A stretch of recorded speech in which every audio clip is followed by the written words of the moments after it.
Good morning, everybody. How are we? So this week been a bit busy. I've actually organised to do a 30-mile bike ride for next Saturday. So yeah, I'm going to talk about that in a minute and talk about what that means for our food bank and what we're trying to achieve. Let's just give a few minutes for people to join, and hopefully it should be a good Sunday. Have you got your tea ready? Tea's ready. I've got mine. Got a big jug of tea today. Big jug of tea.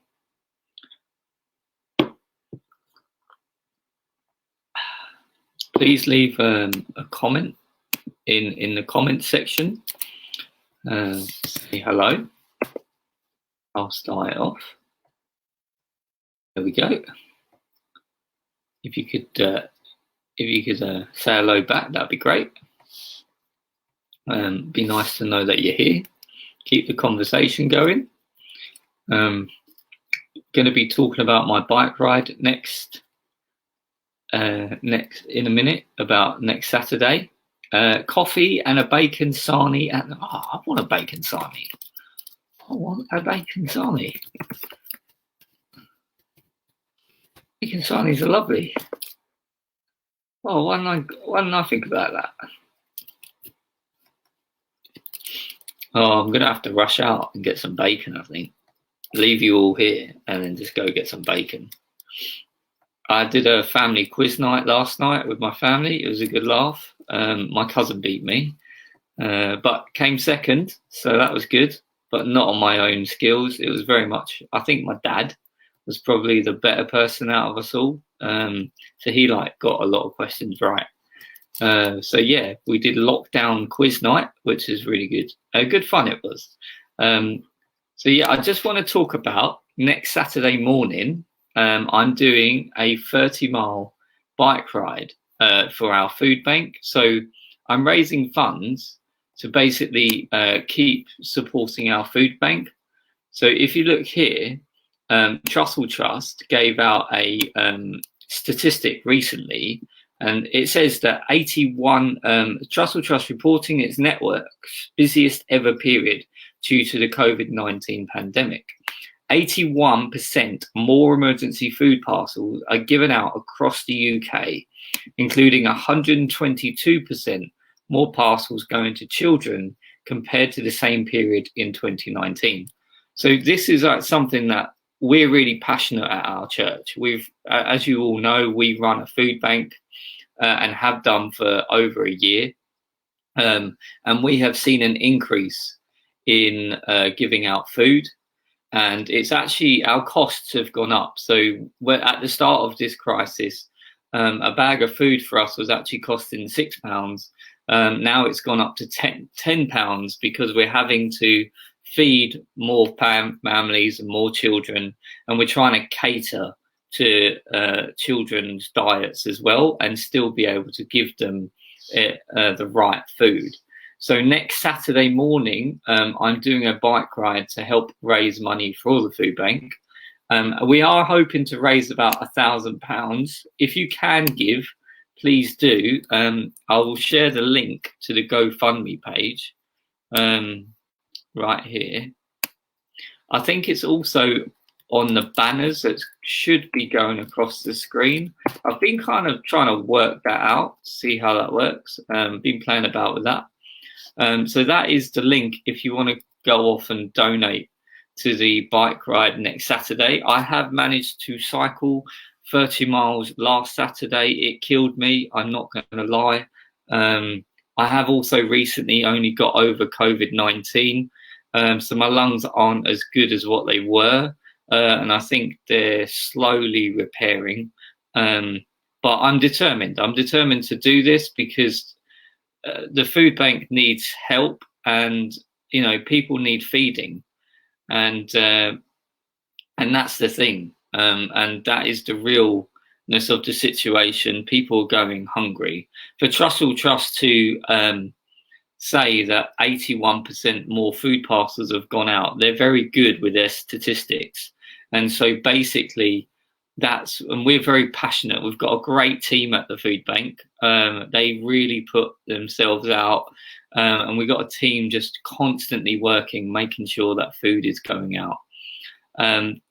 Hi guys, thanks for joining. Hi Andrew, how you doing? Hi John, how you doing? Yeah, it's a nice sunny day. Yeah, good flowers. Yeah, it's great. Thanks for the good luck as well on the bike ride. Also, the bike ride will be streamed next Saturday online, so you can actually watch me cycle on in the virtual environment and on my bike. So you can actually come and watch from the comfort of your own home, which is great. So please do come and show your support to the bike ride next Saturday. And I believe that is our notices. Oh, we do also have a Facebook group going on, which is here. It's a good little group. There's like quite a few people on it. It's called Coffee with Pastor Jason. I named it after this, nice and easy. And people share some stuff in there, and community's building. It's all about community, really. And it's all about, like, you know, sticking together in this time and helping one another. And hopefully when we come out of this, we can all meet up in person and, you know, get to know each other on a deeper level. So if you want to join that Facebook group, please do so. It'll be great to have you, and I'll look forward to seeing you. So without further ado, let's get on with the talk for today. I went and bought a new online router because I'd noticed that with the live streams, it's a bit sketchy, and it's been cutting out in places. So I've been told that this router should keep us all connected. So it should be good. It should all be good. So at this time, it's easy to stop being kind to yourself. So today is all about being kind to yourself, right? Because in a moment like this, in this pandemic, it's easy to stress out, and it's easy to blame yourself for things when things are going wrong. And it's easy to be stressed out, and when you're going to sleep, you're not really sleeping. And then when you're waking up, it kind of feels like you've not really slept at all. And it's easy to always feel on edge and stressed out about life. And it's easy to also feel tired a lot. And people, there's a term going around right now saying that we're all in the same boat right now. Now, I just want to give a bit of a thought to that. But could I just suggest that we're not actually all in the same boat, but we are all in the same storm? Now, let me expand on that. So right now in COVID-19, the COVID-19 storm, we're not exactly all in the same boats. Some people's boats are really big. They have a job, and it's not been affected. They're still working and getting on with life. Nothing has really changed for them except that they're just working from home a lot. Others have been furloughed. They've been put to one side for a period of time. They're only receiving about 80% of their wages, slightly less than normal, and they're able to just get by. And then there's a last boat of people where they're out of work, they've got no money coming in, they're self-employed and a small amount of money coming in, a lot smaller than what it was before, and they're finding it hard to get from one week to the next, and even paycheck to paycheck isn't really working. So may I suggest that actually we have 3 boats right now through this storm, and we all currently find ourselves in our own boat, but all together in the COVID-19 storm. And we have all shared with being locked down in our own homes. Now, if you're like myself, you've been locked in your house for, I think, around 2 months. I've lost track, if I'm honest. The days kind of go on, and one day feels the same as the next. And we can find that our relationships are testing with each other. Our recreational time has just grown out of control, and we've found that we actually have a lot of time on our hands. Now, at first, it was quite nice. It felt like a good holiday, a couple of weeks off, and then time has just gone on and on. And it's become stressful because, let's face it, everything on Netflix has been watched. Those jobs around the house have actually got done. And the books that you've always wanted to read, you've now read. So you're now a bit like, whoa, what do I do? How do I fill my time? And essentially, we've lost our routine. Our routine has gone a bit. Our lives feel like they've kind of been turned upside down. And for some of us, we do not know if there's actually a job to go back to. So you might be in that boat in this storm where you've been furloughed and put to one side, but you're not quite sure if there's actually a job to go back to. And it has become a silently stressful time. And it's easy to get snappy at ourselves as we get into a rut. Parents are finding it hard when we see other parents online looking like they have it all together in their online pictures. And it's easy to think as parents, we're not as good as them. One thing we must note, though, about life online on social media, that be Instagram, Facebook, TikTok, YouTube, I don't know what you use, but anything with life online, it only shows the best bits. So you have to be easy on yourself. It's not showing that mum pulling her hair out in the morning because both her kids are not eating breakfast. It's not showing that dad that's stressing out before his work Zoom call because his little one might have just peed on the floor. What it shows is a 2-second snapshot of their life in a 2-second happy moment. Because if you think about it, it takes 2 seconds for the shutter of a camera to go off and capture a moment. 2 seconds. So what you're seeing online is 2 seconds of someone's life and not their everyday. So we must be graceful on ourselves. Some of us are finding it harder and harder to get out of bed in the morning because being closed in a closed setting in our homes is setting off your depression. Some of us, our money is not lasting the full month. Those car loans or rental agreements are just going on and on. Even though we have asked for the car to be returned to the dealer, I don't know about you, but I'm getting £24 a month to the gallon. It's fantastic, and I don't personally rent a car. But for others that don't need the car and is perhaps renting a car, you want to get that thing back to the dealer. You don't want that right now. And you can't. And essentially, whenever you switch on the TV every day and you watch the news, it's not really getting any better each day. So it's easy for us all to be harder on ourselves and in a rut with others. It's harder to have grace for ourselves and others. It's harder to forgive ourselves for the little things and others. It's harder to have those forgiving arguments with our partners or kids, knowing full well the other person that you're having that conversation with is probably going to do it again.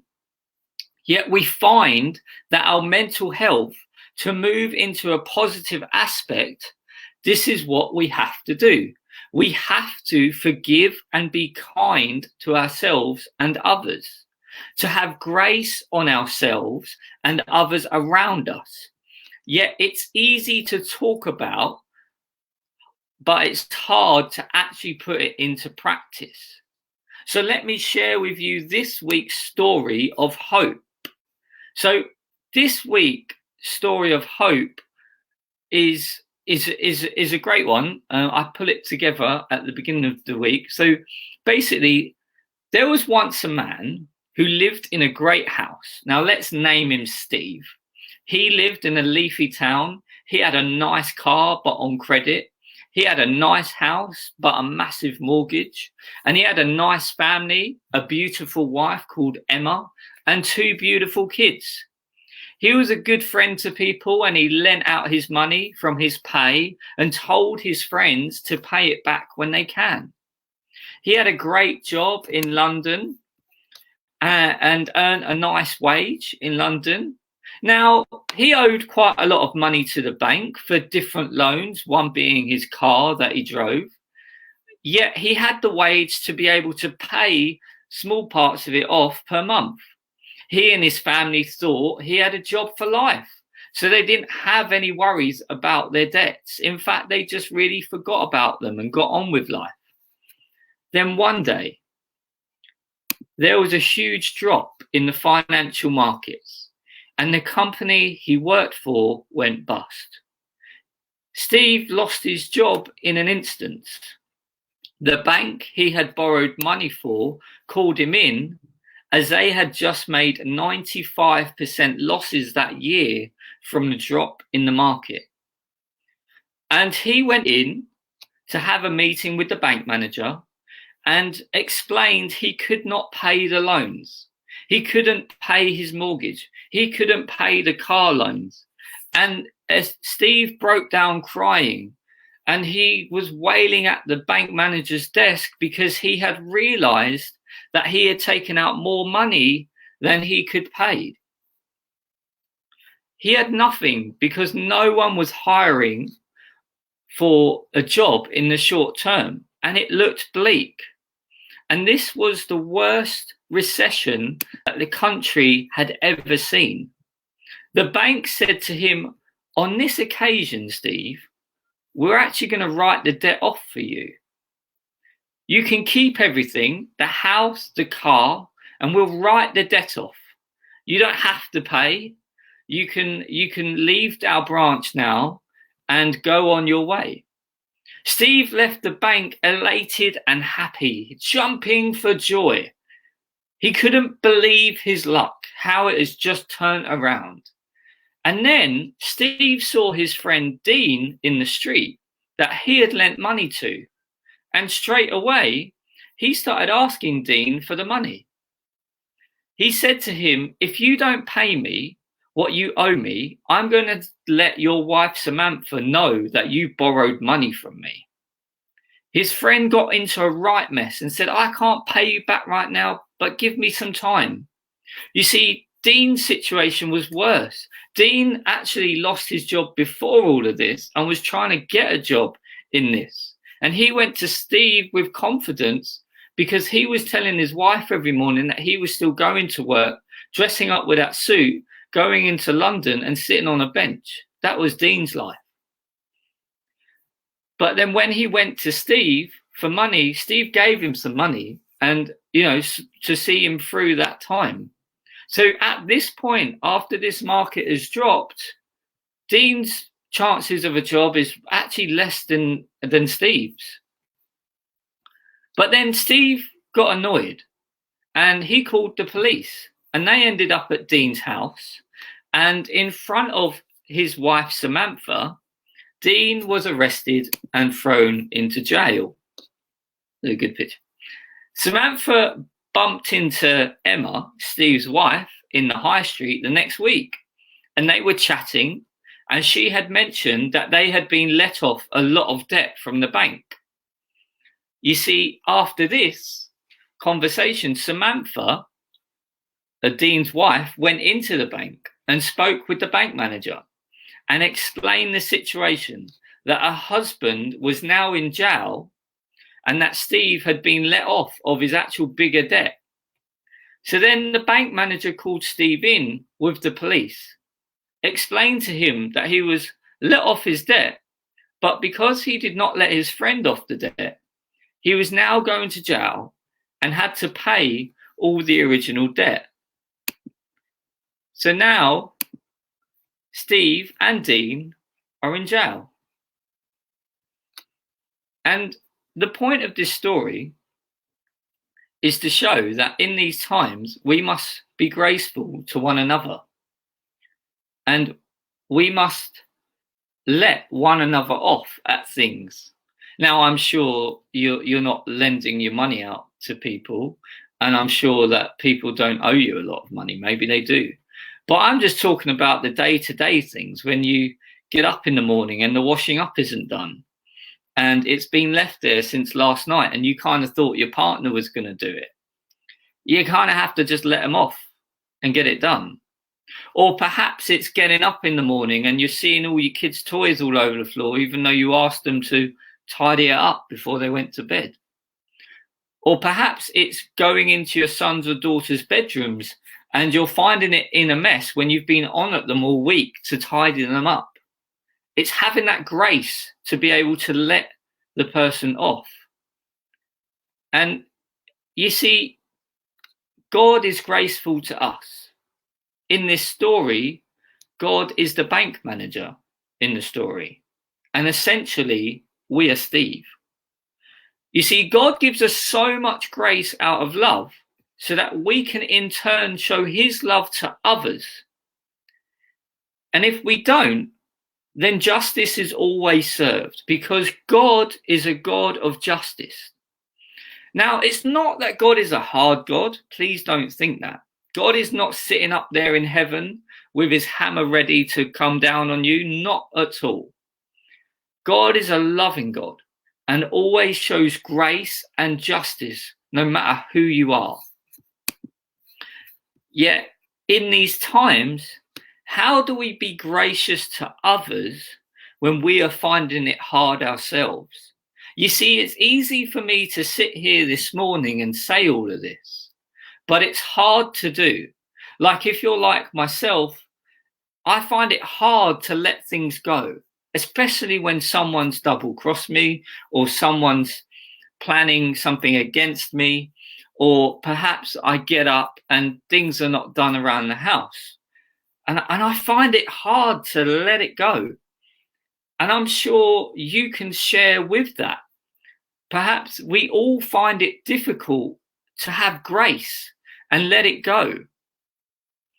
But you see, there was a man that came many years ago, and his name was Jesus. Now, he was the Son of God. Now, God is the bank manager, but you also had Jesus, his son. And Jesus, when he came and spoke to us all, he actually gives us some great advice. And it's recorded in the Bible. And it says, "Therefore, do not be anxious about tomorrow, for tomorrow will be anxious for itself. Sufficient for the day is its own trouble." Now, to understand how this works, I'm going to explain this in the terms of borrowing. So in this picture, there is a digger. Now, this digger's digging up dirt. Now, when excavating dirt, the digger must bring up enough dirt to which it then creates a mound. Now, in life, we like to do this. We like to reach forward into tomorrow and begin to bring back the problems. We like to sit there and think, how will I pay for this? Reach in. How will I achieve that? Reach in. How will I achieve this goal? Reach in. See, I personally do this a lot. You may also think, what if my kids don't learn this? What if my kids can't do that? And what ends up happening is you dig so far into the future that you end up building a mound of problems onto you. Then you can't move forward and you constantly worry. You essentially go and borrow tomorrow's problems and put them into today. You see, this verse is great advice, and it teaches us not to worry about tomorrow, but to be graceful to ourselves. Now, if you don't go borrowing tomorrow's problems, then you will actually have enough grace to get through today. I'm sure you have heard the advice to be present in the moment. Well, that's actually taken from the Bible and then adapted to the term called mindfulness. And this is where it came from, this verse. To be present in today. To not go borrowing tomorrow's problems when you only have enough grace to get through today's problems. When you have enough grace for yourself, you can be graceful to others. In Christianity, we pray about everything. Well, I know I do. I pray about the smallest of things and the largest of things. Like I pray for a certain meal that I want. Like I wanted pie and chips this week, and I managed to get a pie and I've got some chips, so that's good. I also pray for a new car because my one's kind of a bit old. I'm also praying for a new laptop because, well, my laptop's, dying. And I pray for help with things in my work, in my life. I pray and ask God for help with everything in my life. Then it helps me not to go and dig mounds, but to be graceful to myself, and then I can be graceful to others. You see, when you're not building up a mound for yourself and you're not being too anxious, you then have enough supply to help others, to be graceful to others, to forgive others, to not be short with people, and to just be loving to all. You see, if you go into the presence of God, like Dean in our story went to the bank manager and pleaded with him, he basically said, look, I have so much going on in my life. I've gone completely wrong in my life. He actually says in our story, I've borrowed more than I can pay. Then God the Father, like the bank manager, says, don't worry, I can pay that debt for you and I can write it off. Because you see, Jesus, the guy I mentioned earlier on, who came so many years ago, also ended his life on a cross for us. He went and died for us. He went and died on the cross so that all our debt can be paid. Even the debt that you're building up today can all be forgiven. And he's made it ready for you to be able to go into the presence of God and say, help me in my life. I have borrowed more than I can handle. I have too many problems going on. My anxiety levels are through the roof. You can go to Jesus and say, help me. Then he goes, like the bank manager, don't worry, I can sort that out. I can write those problems off. And you see, I can relate to this the most because back in 2012, I was a person that my life was a complete mess.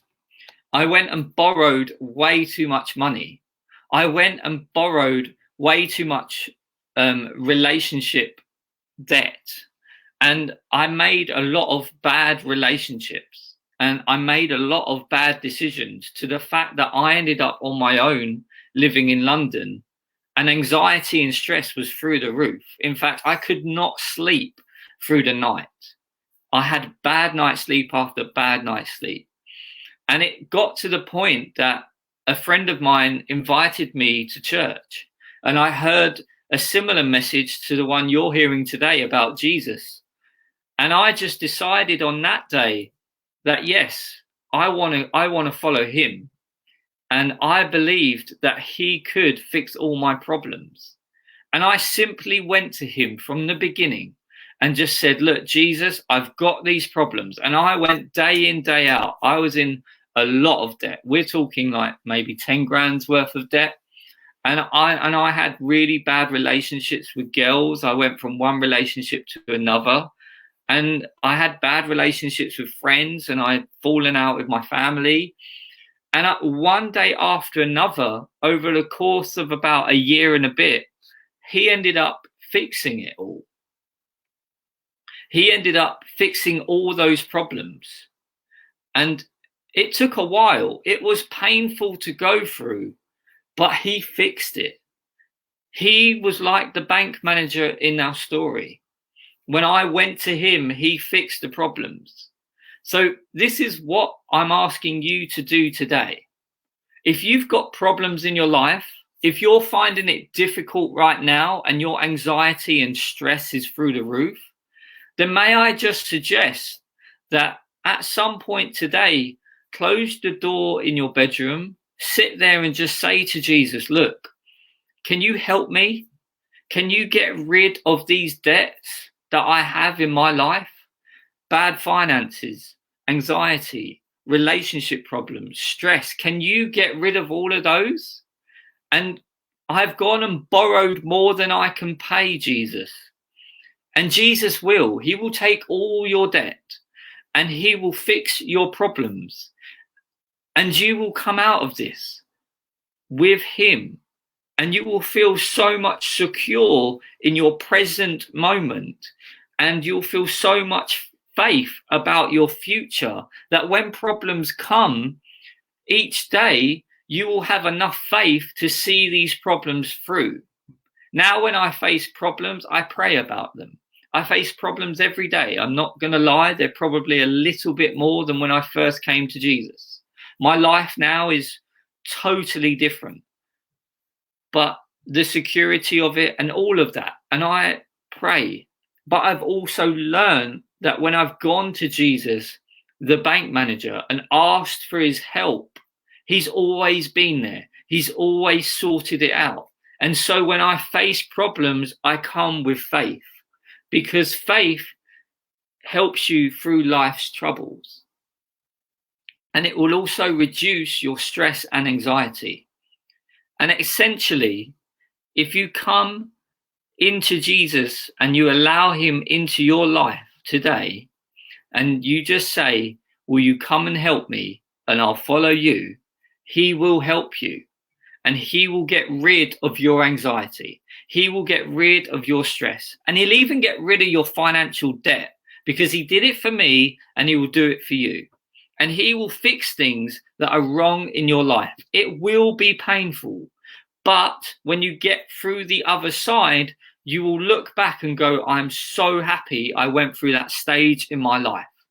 And like we are all in this storm right now, this COVID-19 storm, and we are all in our separate boats going through this storm, may I suggest to ask Jesus to come and sit in your boat so that you can go through this storm a lot easier than how you have been going through it since.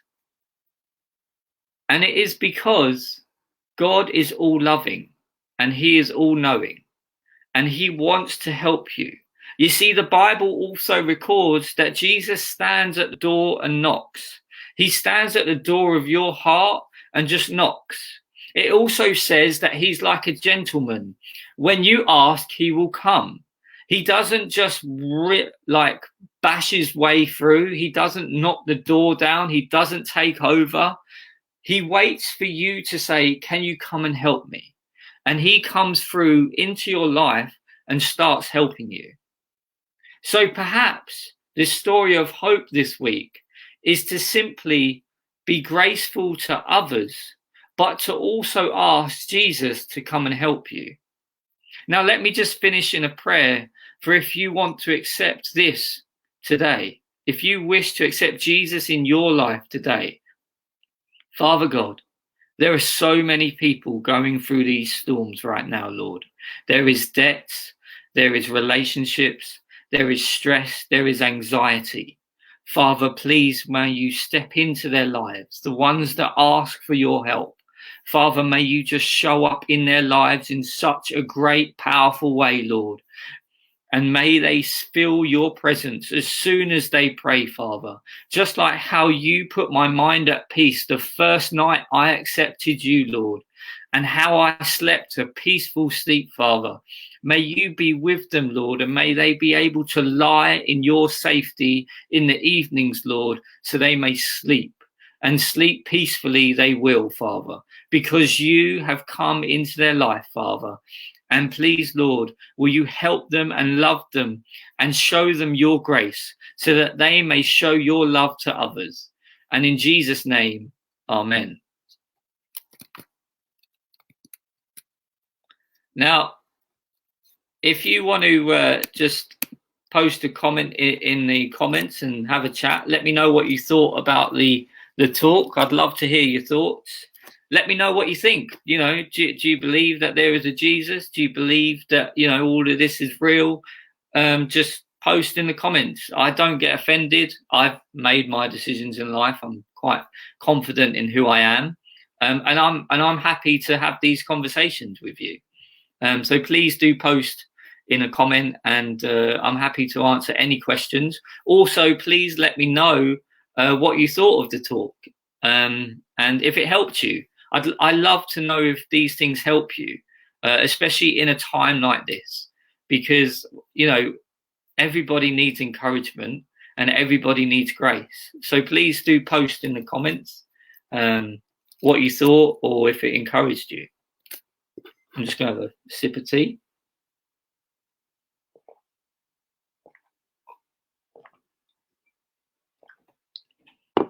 Let's chat.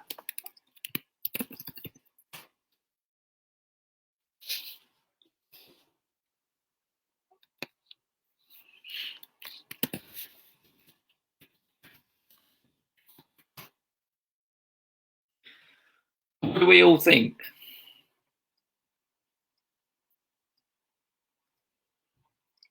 What do we think about the talk?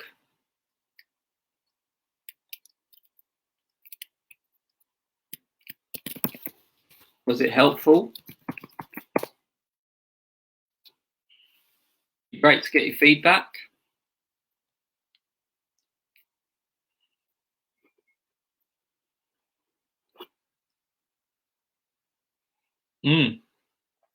Thanks. Yeah, there is possibly more than 3 boats. You're right, Hannah.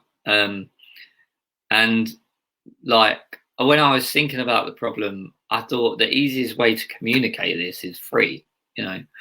But you're right. There's loads of different boats, and we're all in our own boat, but through this storm. The storm is the same for everybody, kind of like how Jesus is the same for everybody.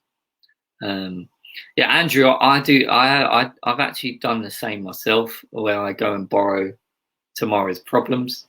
Yeah, it's easy to do.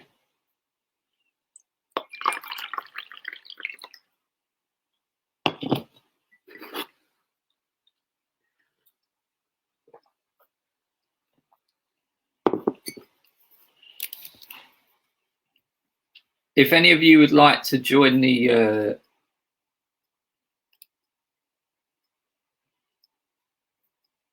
that's interesting. Yeah, that's an interesting take, to be making a clear path by doing it. Yeah.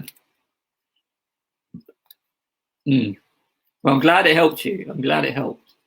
Also, if you want to join the group Coffee with Pastor Jason, anybody, please do. It would be great to have you come along and do life with us at the church.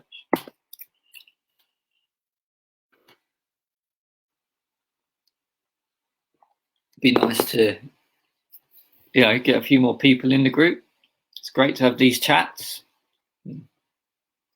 It's good to talk and, you know, hear people's opinions. I love to hear your opinions. I really do. I like to know what you're thinking. And even if you don't believe in church or Jesus or whatever, I love to know, because I always like to know what other people are thinking, so then we can have those chats and those conversations. If you're not comfortable in posting in the comments, then just email me, pastorjason@recchurch.co.uk, and we can have a chat as well over email. I have to social distance right now, which is a bit annoying, because I'm a fan of going for coffee and tea and chatting about these things. In fact, one of my favorite things is talking about the historical Jesus. I love talking about the historical Jesus, because Pastor Jason, yeah. That's no worries, Hannah. And I love talking about historical Jesus, because a lot of people say like, how can you prove that Jesus existed? Scientifically, how can you prove that? And I love that question. I really do. Because I then say, how can you prove that Einstein existed? Albert Einstein, can anybody prove that he existed? No, because they don't know where he's buried. They don't know where Albert Einstein is actually buried. So they can't go and prove Albert Einstein existed. The way that they prove that Albert Einstein existed is his works that he left behind and what he did in our history. And it's the same for Jesus. You see, Jesus's body was rose again out of the tomb. So there was no body. There's no tomb to go to and take a DNA sample. There's nothing there. But if you look through the Bible, but also other books, like one of my greatest historical artifacts is a book by Josephus, right? Now, this guy, he was a Jewish atheist, right? So he saw Jesus. He writes about Jesus in his book. Now, he saw his works and he just couldn't believe this guy. But he actually wrote in the book, there's a guy called Jesus and he's walking around and doing all these works. And there's also other scholars around that time that wrote about Jesus in that time. So there's not even just the Bible. There's also other historical documents that talk about Jesus. So then when you compile all the evidence, it just leads that there was actually a guy called Jesus. He walked on this earth and yet he went to a cross and he rose again. And when you come up with that conclusion, you then start reading the Bible and you look at what Jesus was saying and you actually think, okay, this stuff is legit. It's real. What do I do? How do I get into this?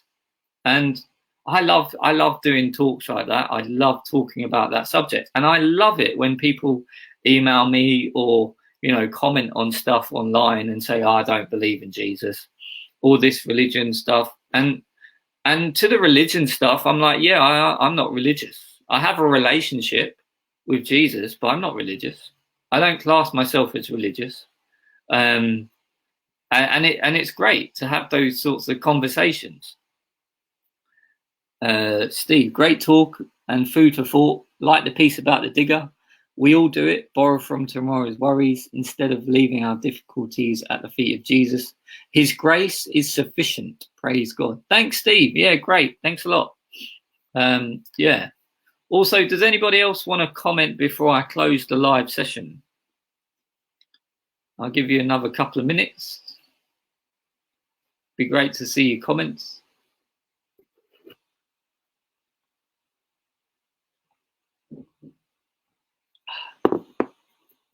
I love seeing people's comments. Who's going to watch Boris Johnson later? I will. Looking forward to what he's got to say.